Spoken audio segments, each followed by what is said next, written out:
Au début du film, Parker et ses associés notamment Philly organisent un raquage consistant à s'emparer des fonds d'une salle de comptage d'hippodrome. Cependant, le coup dérape, un employé intervenant par hasard tue l'un des voleurs, blesse Philly, et s'enfuit avec l'argent.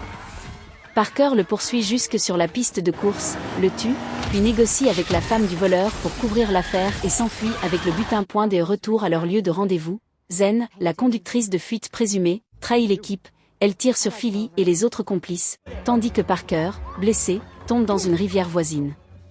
Il survit et jure vengeance pour la veuve de Philly, Grace. Ainsi s'installe le conflit central, Parker se trouve trahi, gravement blessé, et contraint de recomposer une équipe et de traquer les responsables tout en découvrant qu'un complot plus vaste se trame. Recomposition de l'équipe, révélation et alliance mouvante. Parker retrouve Grofield pour l'aider dans sa quête de vérité et de vengeance. Ensemble, ils localisent Ruggie, un complice de Zen, qui leur révèle que Zen faisait partie d'un groupe de mercenaires dans son pays natal.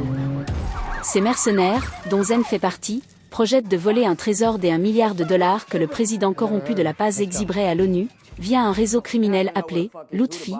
Leur plan consiste à s'emparer du trésor une fois que Lutfi l'aura volé. Parker propose de déjouer Lutfi en le volant à son tour. Parmi les obstacles, Lutfi a des agents infiltrés, des exécutants violents, et le directeur de Lutfi, Lozini, jaloux et méfiant. Le film multiplie les trahisons, Zen tente de séduire Parker mais les tensions internes et les rivalités, notamment avec Matteo, compliquent leur mission. D'autre part, Parker et son équipe réussissent à voler des plans cachés dans une peluche éléphant, neutralisent certains agents de Lozini, et kidnappent Phineas Paul.